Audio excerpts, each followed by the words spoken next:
ماشاءاللہ میں نے اپنے آنے کے بعد مختصر وقت میں ہی بچیوں کا جو پروگرام سنا تو مجھے بہت مسرت حاصل ہوئی،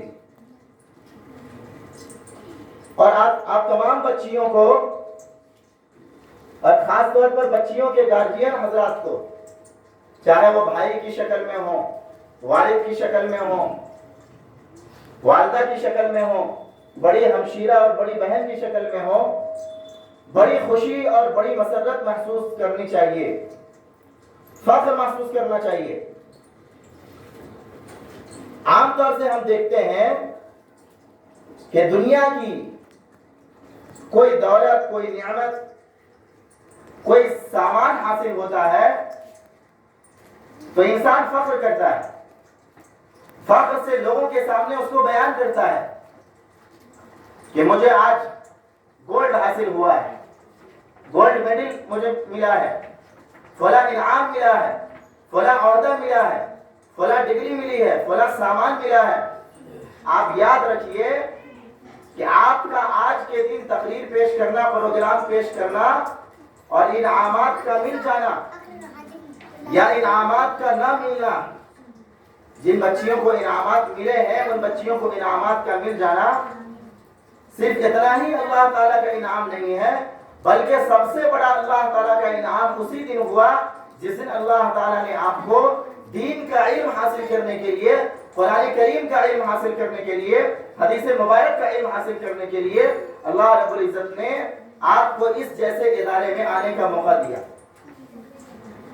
آپ اپنے مولانا محترم سے، ناظم صاحب دامت برکاتہم سے، ہمارے مولانا محترم تشریف فرما ہے، ان سے معلوم کر سکتے ہیں کہ واقعی میں پہلے زمانے میں بھی اور اس زمانے میں اور دینی ادارے میں دین کا علم حاصل کرنے کے لیے آنا اور داخل ہونا، قرآن کریم کا علم حاصل کرنے کے لیے کہیں جانا اور حدیث شریف کا، اللہ کے رسول صلی اللہ تعالی علیہ وآلہ وسلم کی حدیث شریف پڑھنے پڑھانے کے لیے کہیں جانا، یہ دنیا کی سب سے بڑی خوش قسمتی کی بات ہے، سب سے بڑی مسرت کی بات ہے۔ آپ کو یہ یقین کرنا چاہیے کہ اس روئے زمین پر، اس دھرتی پر، اس دنیا میں اگر اللہ تعالیٰ کے خزانے کی سب سے بڑی نعمت کوئی ہے اور بڑی بڑی نعمتیں اگر کوئی ہے تو وہ ایمان ہے، وہ دین ہے، وہ قرآن کریم ہے، وہ اللہ کے رسول صلی اللہ علیہ وسلم کی حدیث ہے، اللہ کی معرفت ہے، اللہ کی پہچان ہے، اللہ کی محبت ہے، اللہ تعالیٰ کے ذکر کی توفیق مل جانا ہے۔ رسول پاک صلی اللہ علیہ وسلم اللہ کی بہت بڑی نعمت ہے، رسول پاک صلی اللہ علیہ وسلم کی محبت اور رسول پاک صلی اللہ علیہ وسلم سے تعلق کا ہو جانا اور رسول پاک صلی اللہ علیہ وسلم کی سنتوں پر اپنے آپ کو چلا دینا، یہ اللہ کے خزانے کی بڑی نعمتوں میں سے۔ اس لیے آپ کو اس بات پر فخر محسوس کرنا چاہیے۔ کھانا کھانے کے بعد دعا پڑھتے ہیں، کون سی دعا پڑھتے ہیں؟ کھانا کھانے کے بعد کی دعا، الحمدللہ الذی اطعمنا وسقانا وجعلنا من المسلمین۔ تو یہ جو وجعلنا من المسلمین ہے کہ ہر قسم کی تمام تعریفیں، سب کی سب تعریفیں، ہر طرح کی تعریفیں کس کے لیے ہیں؟ کس کے لائق ہیں؟ اللہ ہی کے لائق۔ تعریفوں کا مستحق حقیقت میں، بڑائی بیان کرنے کا مستحق حقیقت میں اللہ رب العزت ہے۔ تو تمام تعریفیں اللہ کے لیے ہیں۔ اطعمنا، جس نے ہم کو کھلایا، ہمارے لیے کھانے کا انتظام کیا، وسقانا، اور پینے کا، مشروبات کے پینے کا انتظام کیا، مشروبات کا، طرح طرح کی مشروبات کا انتظام کیا، وجعلنا من المسلمین، اور اس بات پر بھی اللہ کا شکر ادا کرنے کے لیے کہا گیا کہ وجعلنا من المسلمین، کہ اس نے ہم کو مسلمانوں میں سے بنایا۔ کیا مطلب اس کا؟ اسی طریقے سے ایک جگہ کہا گیا وَمَنْ أَحْسَنُ قَوْلًا مِّمَّنْ دَعَا إِلَى اللَّهِ وَعَمِلَ صَالِحًا وَقَالَ إِنَّنِي مِنَ الْمُسْلِمِينَ، کہ بھلا اس شخص سے بہتر کس کی بات ہو سکتی ہے جو لوگوں کو اللہ کی طرف بلائے، اللہ کی دعوت دے، اللہ کے دین کی دعوت دے، اللہ والے اعمال کی دعوت دے، اللہ کے نبی صلی اللہ علیہ وسلم کی طرف لوگوں کو بلائے، اللہ تعالیٰ کے نبی صلی اللہ علیہ وسلم کی سنتوں کی طرف لوگوں کو بلائے، وَعَمِلَ صَالِحًا، اور نیک کام کرے، وَقَالَ إِنَّنِي مِنَ الْمُسْلِمِينَ، اور یہ کہے کہ میں مسلمانوں میں سے ہوں، یعنی اپنے مسلمان ہونے پر وہ فخر کرے، شرمندگی محسوس نہ کرے۔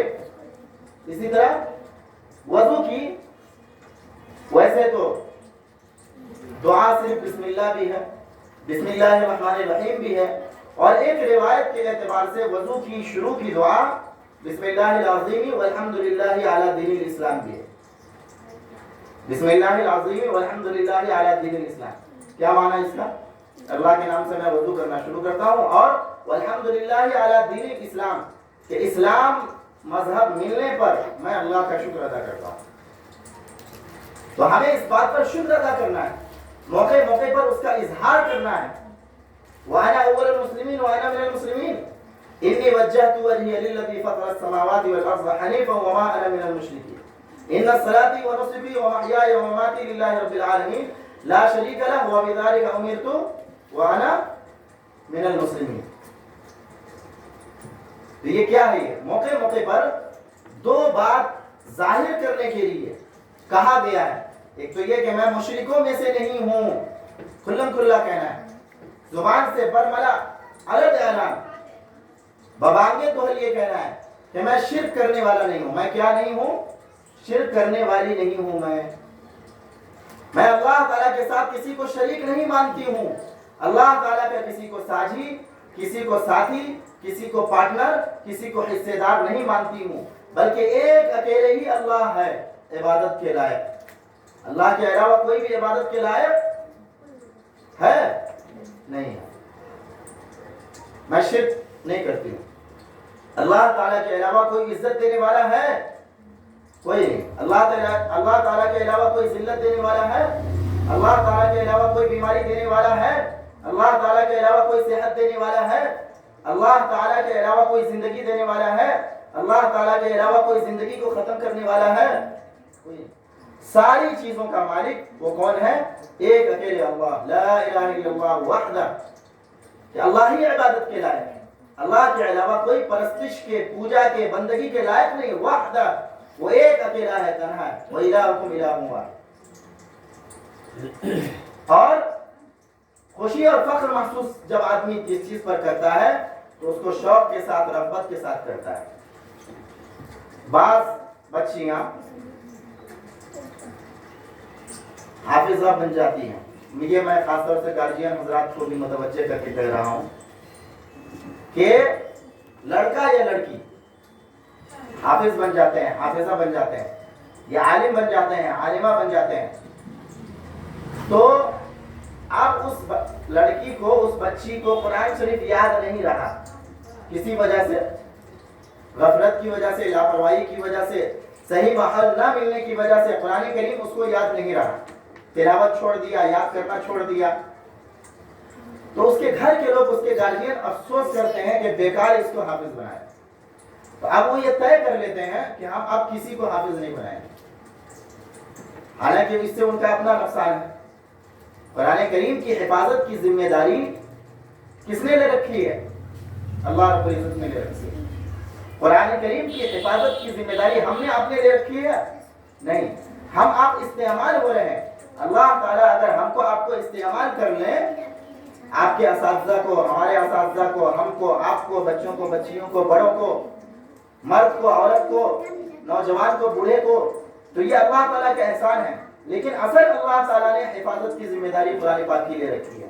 اگر ہم نہیں کریں گے تو دوسرے کے ذریعے سے اللہ تعالیٰ ضرور قرآن کی حفاظت کی ذمہ داری ہے۔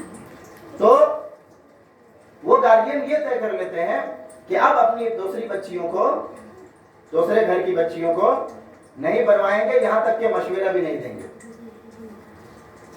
بتلائیے، کیا کوئی گارجین، کیا کوئی سرپرست، کوئی گھر والے، کوئی بچے والے یہ دیکھتے ہیں کہ فلاں بچہ اسکول میں پڑھ کے ڈاکٹر نہیں بن پایا، فلاں بچہ اسکول میں پڑھ کے انجینئر نہیں بن پایا، بلکہ وہ ایک حوصلے کے ساتھ، امید کے ساتھ بچوں کو محنت سے پڑھانے کی کوشش کرتے ہیں کہ چاہے دوسرے کا بچہ بنا نہیں بنا لیکن میرا بچہ تو بنے گا۔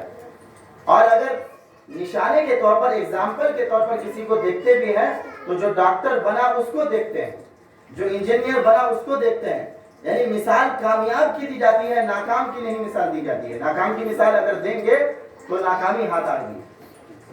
تو جو بچی حافظہ بن کے قرآن پاک بھول گئی, اس کو یاد نہ رہا, یا جو بچہ قرآن پاک حفظ کر کے بھول گیا, تو اس کی مثال دی جا سکتی ہے؟ اس کی مثال خراب کی مثال نہیں دی جا سکتی, مثال اچھی چیز کی دی جا سکتی ہے, چاہے وہ ایک ہی ہو.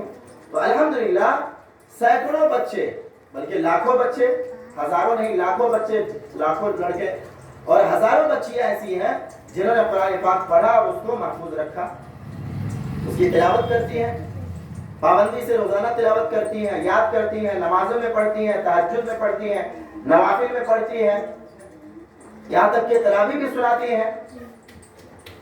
آپ کو معلوم ہوا ہوگا کہ کتنی عورتیں ہیں اور کتنی بچیاں ہیں جو حافظہ بن گئی وہ تراویح سناتی ہیں, نہیں تو آگے آپ کو معلوم ہو جائے گا. تو یہ ہم کو یہ ارادہ کرنا ہے, یہ تہیہ کرنا ہے کہ ہمارا استعمال, ہماری زندگی کے ایک ایک لمحات کا استعمال, ہماری جان کا, ہمارے مال کا, یہاں تک کہ ہمارے پیسوں کا استعمال جو ہے وہ کس چیز کے لیے ہو؟ قرآن کریم کی تعلیم کے لیے ہو, حدیث شریف کی تعلیم کے لیے ہو, حافظ اور حافظہ بننے کے لیے ہو, عالم اور عالمہ بننے کے لیے ہو. یہ علم نبوت جو ہے یہ بہت بڑی چیز ہے. اللہ تعالیٰ نے اس کے لیے اپنے مقدس پیغمبروں کو چنا تھا, علم پھیلانے کے لیے اور علم بانٹنے کے لیے. اللہ تعالیٰ نے کس کو چنا تھا؟ نبیوں کو چنا تھا. انبیاء کرام علیہ الصلوۃ والتسلیمات, جن کے بارے میں ہمارا آپ کا یہ عقیدہ ہے کہ نبی معصوم ہوتے ہیں, بے گناہ ہوتے ہیں, ان سے گناہ سرزد نہیں ہوتے. اور تمام مخلوقات میں سب سے بڑا درجہ انسانوں کا ہے, اور انسانوں میں سب سے بڑا درجہ کس کا ہے بھائی؟ انبیاء کرام علیہ الصلوۃ والتسلیمات کا ہے, نبیوں کا ہے. تو ان نبیوں کو اللہ تعالیٰ نے, ان نبیوں کو اللہ رب العزت نے اپنا علم بانٹنے کے لیے اور اپنا علم تقسیم کرنے کے لیے اپنے بندوں کے پاس بھیجا تھا. وہ علم حاصل کرنے کے لیے آپ نے اپنا یہاں داخلہ لیا ہے, اور گارجین اور سرپرستوں نے اپنے بچوں کو داخل کیا ہے. آپ کو چاہیے کہ آپ یہاں مکمل تعلیم حاصل کرنے کا ارادہ برقرار رکھیں. انشاءاللہ ہم قرآن پاک کی مکمل تعلیم حاصل کریں گے, حدیث شریف کی, فقہ کی, حدیث کی, ہے نا, تفسیر کی مکمل تعلیم حاصل کریں گے. دنیا کی چیزیں, الحمدللہ یہاں سلائی بھی سکھایا جاتا ہے, دنیا کی چیزیں بھی حاصل کریں گے. لیکن اگر یاد رکھیے دنیا کی چیزیں حاصل نہ ہو تو بھی افسوس کرنے کی بات نہیں ہے. پہلا بتائیے کہ دنیا میں بڑے سے بڑا انسان کوئی بھی ایسا ہے جس کو سب کچھ آتا ہو؟ آپ بتلا سکتے ہیں؟ کسی کو اگر گاڑی چلانے آتا ہے تو گاڑی ٹھیک کرنے نہیں آتا ہے. کسی کو اگر علاج کرنے آتا ہے تو اس کو مکان بنانے نہیں آتا ہے. کسی کو مکان بنانے آتا ہے تو اس کو علاج کرنے نہیں آتا ہے. تو اس لیے آپ اپنے آپ کو احساس کمتری کا شکار نہ ہو کہ ارے ہم کیا عربی سیکھ رہے ہیں, ہم کیا اردو سیکھ رہے ہیں, ہم کیا دینی علم سیکھ رہے ہیں, ہم کیا قرآن کا علم سیکھ رہے ہیں. یہ ناشکری ہے, اللہ کی نعمت کی ناقدری ہے. اللہ کا شکر ادا کرنا. اور اگر کوئی چیز سمجھ میں آیا کہ ہم کو فلاں چیز سیکھنی چاہیے تھی, نہیں سیکھ پائے, تو کوئی بات نہیں, آپ اس کو سیکھیں گے. چاہے مدرسے میں سیکھیں, چاہے گھر پر رہ کر سیکھیں, یہاں کی تعلیم مکمل کرنے کے بعد سیکھیں. بہت سی ایسی چیز ہے. مان لیجیے سلائی جو ہے یہ بچیوں کے لیے ضروری ہے. الحمدللہ سب سے جو اہم ضروری چیز ہے. دیکھیے باہر کے جو پیغنڈے ہیں اور باہر کا جو شور ہے اس سے ہم کو متاثر نہیں ہونا چاہیے. باہر کا جو شور ہے, وہ بولتے ہیں نا کہ ایک آدمی جو ہے بکری لے کے جا رہا تھا, چوروں نے یہ طے کیا کہ اس کو پریشان کرنا ہے اور اس کی بکری پر حملہ کرنا ہے, اس کی بکری کو اپنے قبضے میں لینا ہے. تو اب ایک کارنر پر بیٹھ گیا, 4 چور تھے, چاروں 4 جگہ پر بیٹھ گئے. ایک چور نے راستے میں ملنے کے بعد کہا یہ کیا لے کے جا رہے ہو؟ کہا کہ بکری ہے. کہا کہ بکری ہے؟ نہیں یہ تو کتا ہے. تو کہا کہ نہیں یہ تو بکری ہے. ٹھیک ہے, آگے بڑھا. تھوڑی دیر کے بعد جو ہے, تھوڑی دور کے بعد پھر ایک اور چور جو طے کیے ہوا تھا وہ ملا. کہا کہ کیا لے کے جا رہے ہو؟ یہ بکری خرید کے لایا ہوں، بکری ہے. ارے بکری کہاں، یہ تو کتا ہے. تھوڑی دور کے بعد، تھوڑی دیر کے بعد پھر آگے چلا، وہ تیسرا چور بیٹھا ہوا تھا. اس نے کہا کہ کیا لے کے جا رہے ہو؟ کہا کہ بکری لے کے جا رہا ہوں. کہا کہ بکری نہیں ہے تو کتا ہے. اب اس کے اندر کنفیوژن آ گیا، تذبذب آ گیا. یہاں تک کہ چوتھا چور جب ملا تو اس نے یقین، اس نے کہا کہ یہ تو کتا ہے. تو اب اس کو یقین ہو گیا، یہاں تک کہ وہ اپنی بکری کو چھوڑ دیا. سمجھ رہے ہیں؟ تو جو اسلام مذہب کے ماننے والے نہیں ہیں، جو دوسرے حضرات ہیں، ہمارے دشمن ہیں، یا اسلام مذہب کے نام لینے والے ہیں، صرف کام کرنے والے نہیں اسلام مذہب کا، تو وہ یہ پروپیگنڈا کریں گے کہ ارے یہ کیا چیز ہے، اس کی کوئی حیثیت نہیں. تو ہم کو اس سے متاثر نہیں ہونا، ہم کو ان تمام چیزوں سے متاثر نہیں ہونا ہے. ہمیں یہ یقین ہونا چاہیے کہ یہ چیزیں جو ہے وہ دنیا و آخرت کی بہت بڑی نعمت ہے، بہت بڑی دولت ہے. پردے کے تعلق سے جو بات آئی کہ ہمارے مولانا محترم نے فرمایا، مولانا ریاض احمد قاسمی دامت برکاتہ نے، کہ جو قیمتی چیز ہوتی ہے اسی کو چھپایا جاتا ہے. یہ حقیقت ہے کہ اللہ تعالیٰ نے آپ کو پردے کی نعمت اور پردے کی دولت دے کر آپ کی حفاظت کی گارنٹی دیا ہے. ورنہ اگر آپ پردہ کو چھوڑیں گے تو آپ کی حفاظت کی گارنٹی نہیں ہے. آپ دیکھ لیں، قریب میں دیکھ لیں، دور میں دیکھ لیں، مولانا حضرات سے پوچھ لیں. آپ اگر غور کریں گے، جائزہ لیں گے تو آپ کو سمجھ میں آئے گا کہ جہاں پردہ ہٹا تو وہاں خطرہ بڑھا. جہاں پردہ ہٹا وہاں، یہ جو کہتے ہیں کہ گھٹن، دیکھیے اگر عورت کو اللہ تعالیٰ نے، اللہ کے رسول صلی اللہ علیہ وسلم نے، ہماری شریعت نے، ہمارے مذہب اسلام نے کمانے کا بوجھ نہیں ڈالا ہے تو ایک بوجھ سے ہٹا نہ دیا. ایک آدمی کو یہ کہا جائے کہ تم کو کمانا نہیں پڑے گا، بغیر کمائے تم کو کھانے کو ملے گا، تو یہ اس کے لیے اچھی بات نہ ہے. تو اگر عورتوں کو کمانے سے شریعت نے روکا ہے، منع کیا ہے، تو یہ تو ان کے لیے عزت کی بات نہ ہے کہ میرا خرچہ جو ہے وہ کون پورا کرے گا. بچپن میں میرا والد پورا کرے گا، میرا بھائی پورا کرے گا، میرا شوہر پورا کرے گا، میرا بیٹا پورا کرے گا. تو اللہ تعالیٰ نے آپ کے خرچے کے پورا کرنے کی ذمہ داری مردوں پر ڈال رکھی ہے. تو یہ تو عورتوں کے لیے عزت کی بات نہ ہے، چین اور سکون کی بات نہ ہے، کہ یہ ذلت کی بات ہے. بتلائیے، یہ گھٹن کی بات ہے کہ اللہ تعالیٰ نے آپ کو کمانے کی فکر سے آزاد رکھا.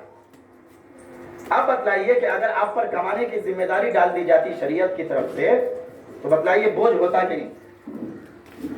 اس لیے ہم کو اسلام کی اس تعلیم کو بھی صحیح یقین کرنا ہے اور اس پر عمل کرنا ہے. پردے کے تعلق سے فرمایا، کہا گیا کہ قیمتی چیز، قیمتی دولت، قیمتی دولت ہے، اس لیے اللہ تعالیٰ نے پردہ دیا ہے. ہماری ایک جو ہے بہن جنہوں نے ابھی جو ہے یہاں پر تقریر جو پردے کے تعلق سے کیا، تو انہوں نے ایک بات کہی کہ تمام جسم کے تمام حصوں کا پردہ ہے. تفصیل سے انہوں نے بتلایا جسم کے تمام حصوں کا، صرف جو ہے ہتھیلی کا، قدم کا اور چہرے کا پردہ نہیں. لیکن یاد رکھیے، میں دو علماء حضرات ہیں یہاں پر، مولانا اخلاق الرحمان قاسمی صاحب ہیں، مولانا ریاض احمد قاسمی صاحب ہیں. اس زمانہ میں چونکہ یہ فتنوں کا زمانہ ہے، اس لیے اس زمانے میں چہرے کا بھی پردہ ضروری ہے. سمجھ رہے ہیں؟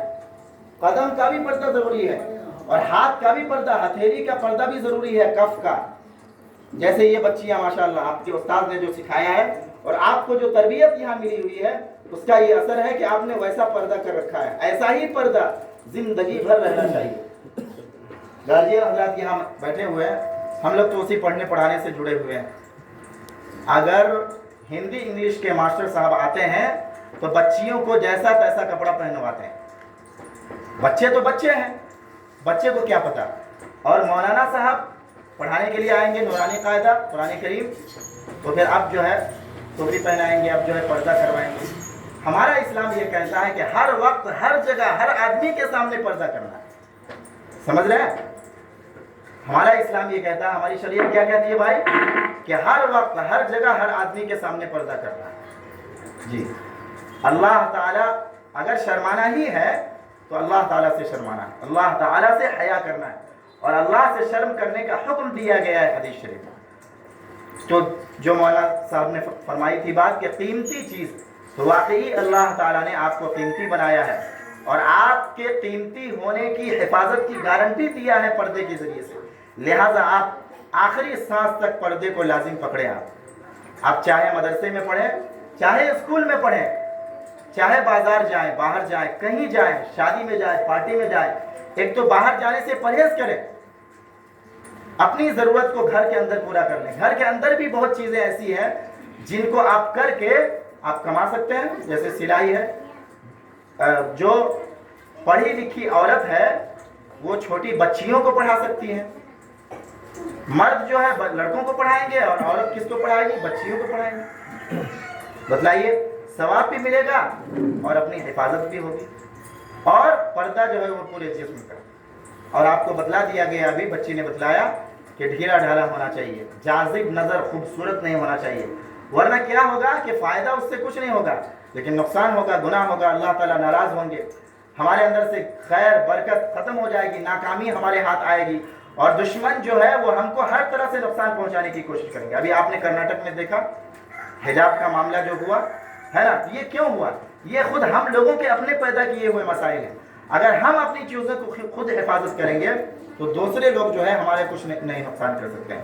اللہ تعالیٰ جو باتیں کہی گئی ہم سب کو عمل کرنے کی توفیق عطا فرمائے، اور میں پھر آپ لوگوں کے لیے نیک خواہشات پیش کرتا ہوں اس ادارے کے لیے کہ اللہ تعالیٰ ہر طرح سے آپ تمام بچیوں کو اور جتنے بھی بچے ہیں ہم سب گارجینوں کے، ان بچوں کو اللہ تعالیٰ ہر طرح کی کامیابی اور ہر طرح کی سرخروئی عطا فرمائے، اور اس ادارے کو اللہ رب العزت، اس ادارے کو اور تمام دینی اداروں کو اللہ تعالیٰ خوب دین دوگنی رات چوگنی ترقی عطا فرمائے، سبوں کو علم کا، عمل کا، جسمانیت کا، روحانیت کا، ظاہر کا، باطن کا، اور دنیا اور آخرت کا جو ہے مرکز اور گہوارہ بنائے۔